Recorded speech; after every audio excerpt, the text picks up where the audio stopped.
नमस्कार दोस्तों, BPSC concept वाला चैनल में आपका स्वागत है।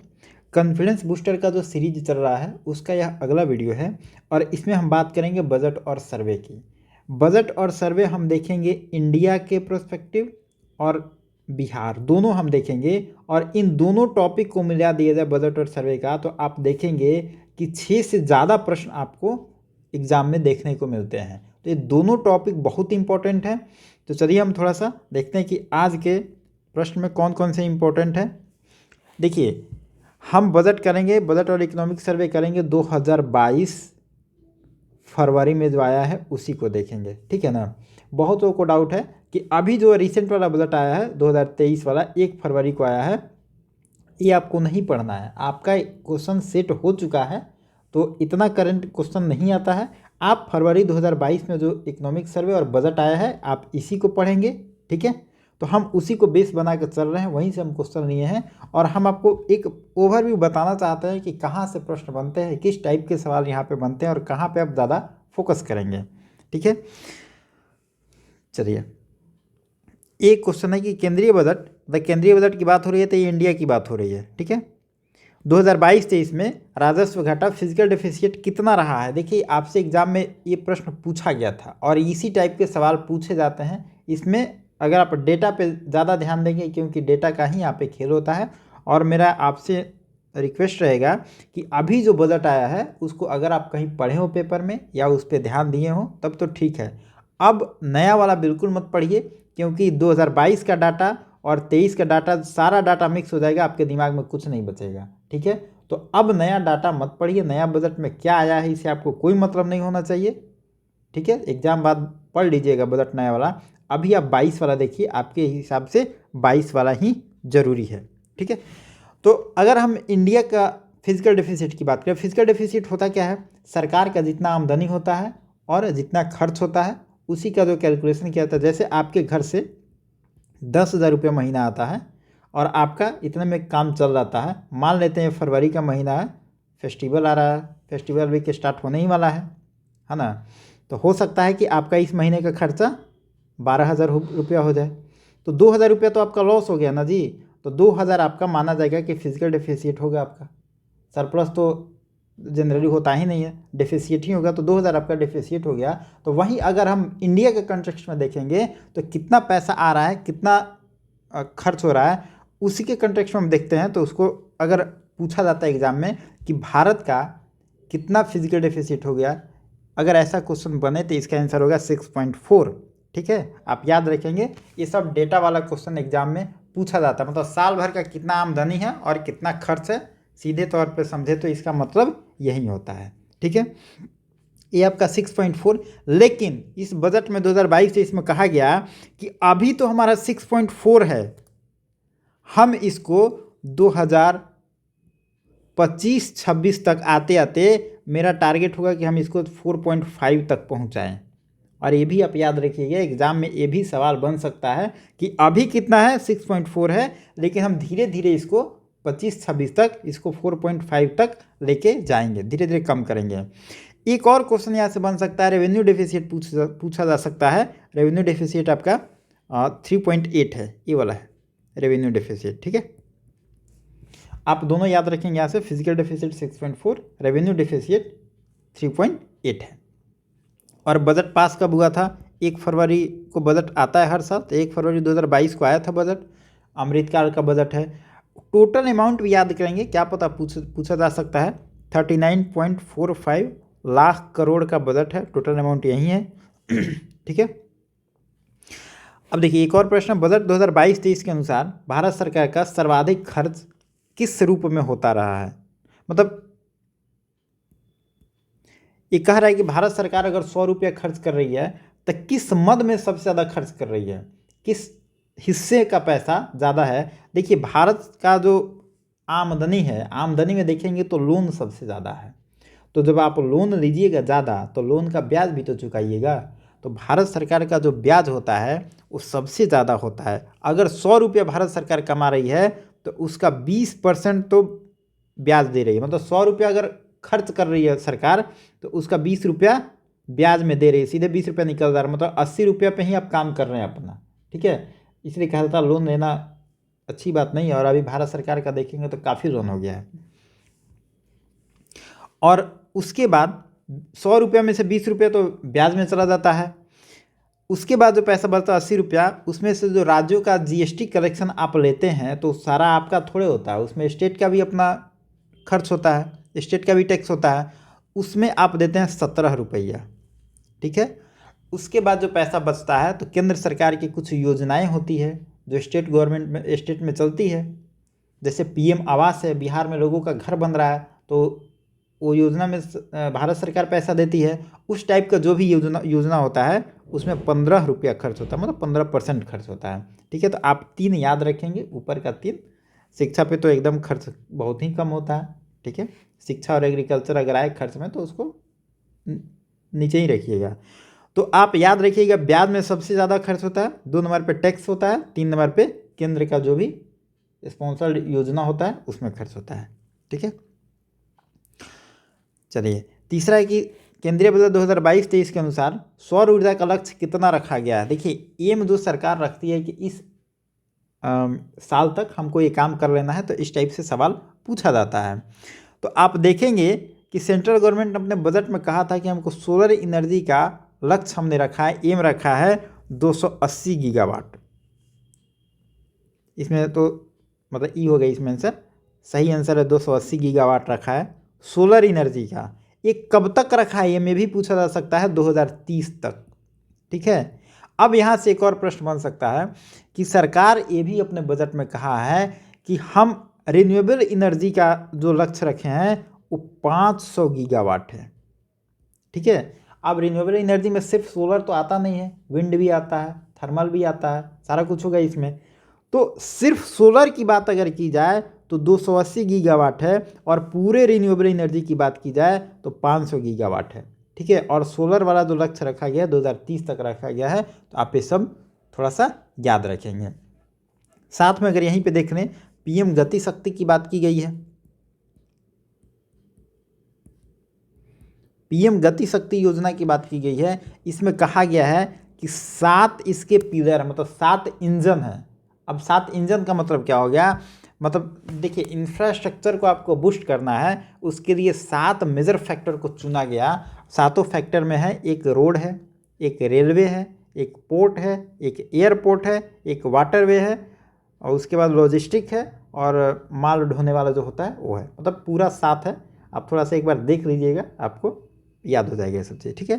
तो आपसे पूछा जा सकता है कि पीएम गति शक्ति में कितने कारक हैं, फैक्टर कितने हैं, इंजन कितने हैं, तो 7 हैं। इस सब चीज़ों को याद रखिएगा। एक पीएलआई स्कीम भी था, ये हमने पहले बजट में आपको बताया था, पीएलआई स्कीम 14 था, ये भी याद रखेंगे, ये भी पूछा जा सकता है। गति शक्ति कार्गो टर्मिनल बनाने की घोषणा की गई, ये कितना है इसकी बात करें तो 100 है। ठीक है। और रोपवे परियोजना बन रहा है,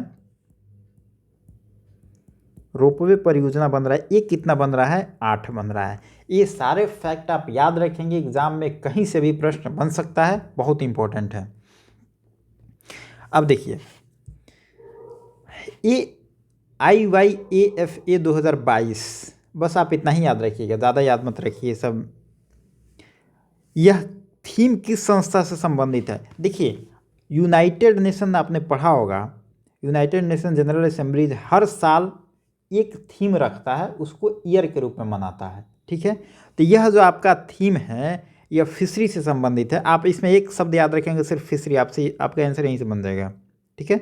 artisanal fishery and aquaculture IYAFA 2022, यह जो थीम है यूनाइटेड नेशन जनरल असेंबली का थीम है 2022 के लिए। ठीक है। हर साल थीम बदलते रहता है और यहाँ से प्रश्न हमेशा बनते रहता है।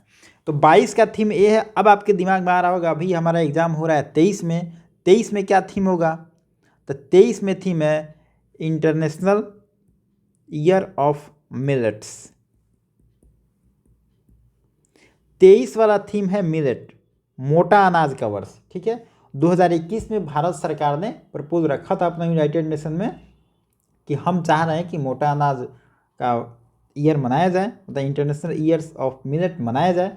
तो यूनाइटेड नेशन ने इसको एक्सेप्ट कर लिया। और 2023 का थीम की बात करें तो ये है, और 2022 का थीम की बात करें तो IYAFA 2022 फिशरी की बात हो रही है और एक्वाकल्चर की बात हो रही है। ठीक है, आप दो चीज़ याद रखेंगे, फिशरी और एक्वाकल्चर, आप ऑप्शन एलिमिनेट कर लेंगे। ठीक है, चलिए। और ये थोड़ा सा WHO का चेयरमैन कौन है, IMF का कौन है और ILO का कौन है, इसका चेयरमैन कहाँ है, हेड ऑफिस कहाँ है, ये सब देख लेंगे, एग्जाम में पूछा जाता है। बजट 2022-23 में सबसे ज़्यादा सब्सिडी किस क्षेत्र में दिया गया है? देखिए ये भी पूछा जा सकता है। अगर सब्सिडी की हम बात करें, सबसे ज़्यादा सब्सिडी दिया गया आपको फूड में। फूड में कितना दिया गया है?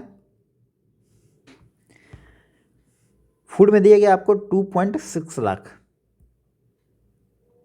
उसके बाद दिया गया एग्रीकल्चर में, उसके बाद दिया गया आपको पेट्रोलियम में। ठीक है, यहाँ पे 1 पॉइंट समथिंग लाख है मान लीजिए, और पेट्रोलियम में तो बहुत कम है, 5,813 लाख करोड़ है, बहुत कम है यहाँ पे। ठीक है, तो फूड हो गया, एग्रीकल्चर हो गया और पेट्रोलियम हो गया, इसका आंसर हो जाएगा ई।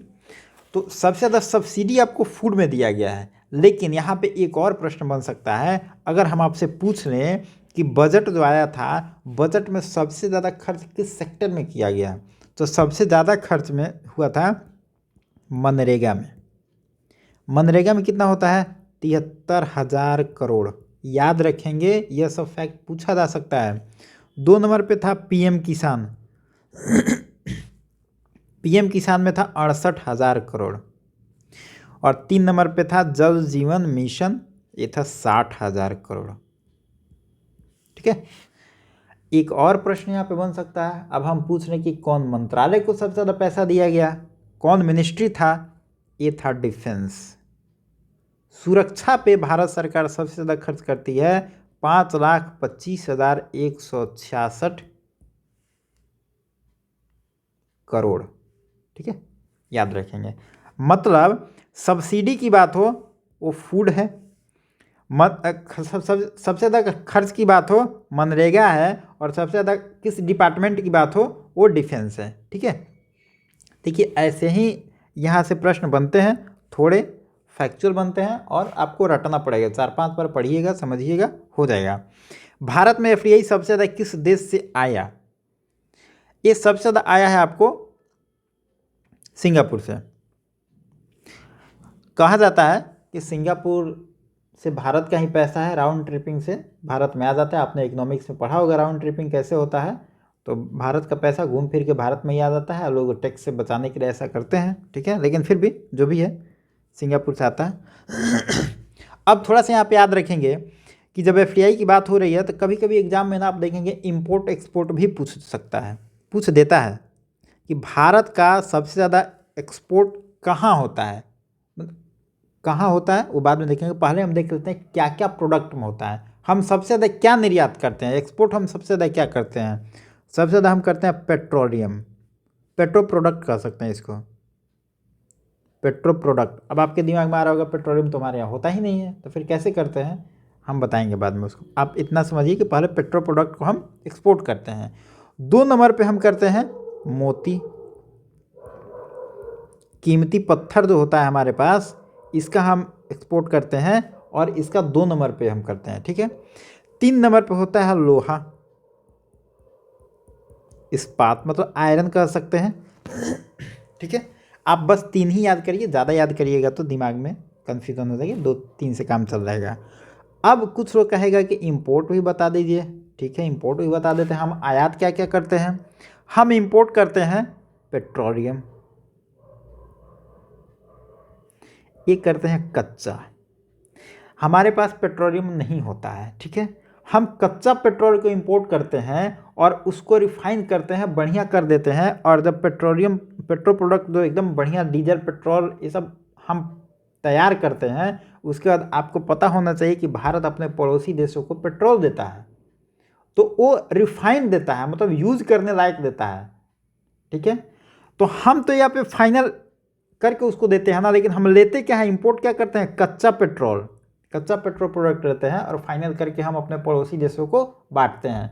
तो इंपोर्ट एक्सपोर्ट दोनों में हमारा पेट्रोल प्रोडक्ट ही है, ठीक है। लेकिन 2 नंबर पे इंपोर्ट में हमारा हो जाता है गोल्ड, क्योंकि हम तो सोने चांदी के बहुत, जब तक हम 4 सोना पहनेंगे नहीं तब तक हम रईस दिखेंगे नहीं, जब तक सोना चढ़ेगा नहीं शादी होगा नहीं। तो सोना की इतनी डिमांड है हमारे सोसाइटी में कि मतलब सोना हमारे यहाँ उतना होता नहीं है जितनी हमारी ज़रूरत है, तो हमको इंपोर्ट करना पड़ता है, ठीक है। 2 ही याद रखिए, काम चल जाएगा, ज़्यादा दिमाग को खपाने से क्या फ़ायदा है।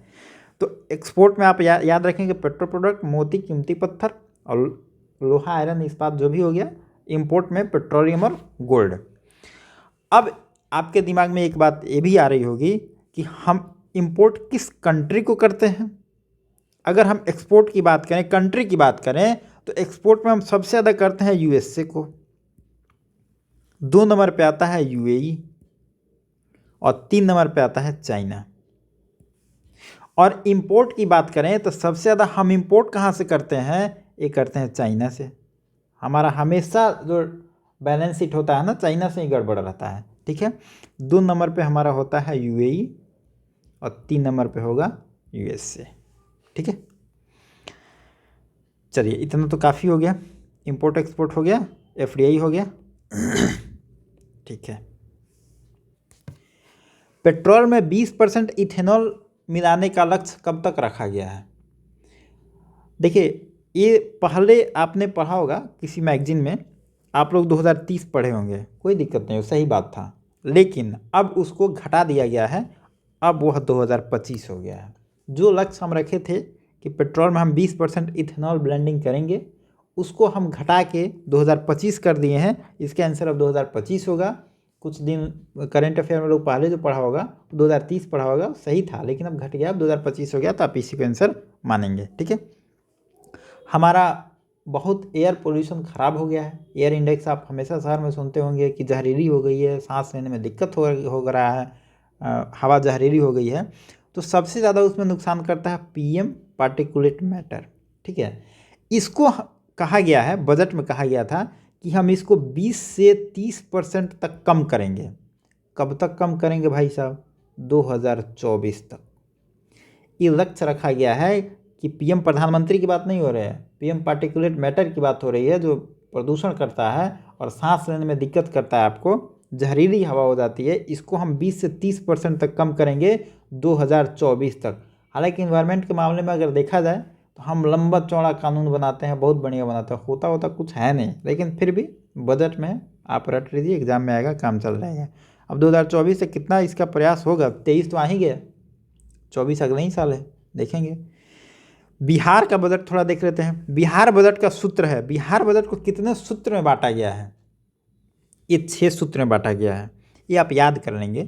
पहला सूत्र है इसका स्वास्थ्य, हेल्थ, दूसरा एजुकेशन, तीसरा इंडस्ट्री, चौथा एग्रीकल्चर, पांचवा इंफ्रास्ट्रक्चर है, छठा जो है आपका वेलफेयर है। मतलब 6 जो बेसिक पॉइंट होता है उसको कंसीडर किया गया है। बेसिक पॉइंट में क्या होगा आपका, education, health, industry, agriculture, infrastructure, welfare, ठीक है। तो 6 सूत्र है इसका। अगर आपसे पूछा जाए कि इकोनॉमिक ग्रोथ कितना रहा हमारा, इकोनॉमिक ग्रोथ कितना रहा, 2.5%। ये हम बिहार की बात कर रहे हैं, इंडिया में पहले थे, अब बिहार में घुस गए हैं, ठीक है। तो 2.5% आपका इकोनॉमिक ग्रोथ रहा। हाँ चलिए, बिहार सरकार का राजकोषीय घाटा कितना है, मतलब फिजिकल डेफिसिट की बात हो रही है, कितना है बिहार सरकार का राजकोषीय घाटा, फिजिकल डेफिसिट 3.5%। कभी कभी ये भी पूछा जा सकता है कितने फंड में कितना अलॉट किया गया। किसान क्रेडिट कार्ड की बात करें हम, केसीसी में 700 करोड़ रुपया दिया गया फंड। हर घर नल का जल वगैरह जो प्लान है, इसमें आपको दिया गया है 1001.10 करोड़ रुपया, 1001 करोड़ आप याद रखेंगे, इतना दिया गया। ये सब फैक्ट कुछ याद रखेंगे। एजुकेशन में कितना दिया गया है, हेल्थ में कितना दिया गया है, ये सब याद रखेंगे आप, ये सब एग्जाम में पूछा जाता है। लास्ट क्वेश्चन है, महाधिवक्ता एडवोकेट जनरल किस अनुच्छेद से संबंधित है। ये पॉलिटी का प्रश्न है और इस टाइप के सवाल बहुत एग्जाम में आते हैं, इसलिए मैंने इस प्रश्न को डाल दिया। ये होता है आर्टिकल 165। आर्टिकल 76 क्या है? आर्टिकल 76 देश में एक होगा अटॉर्नी जनरल,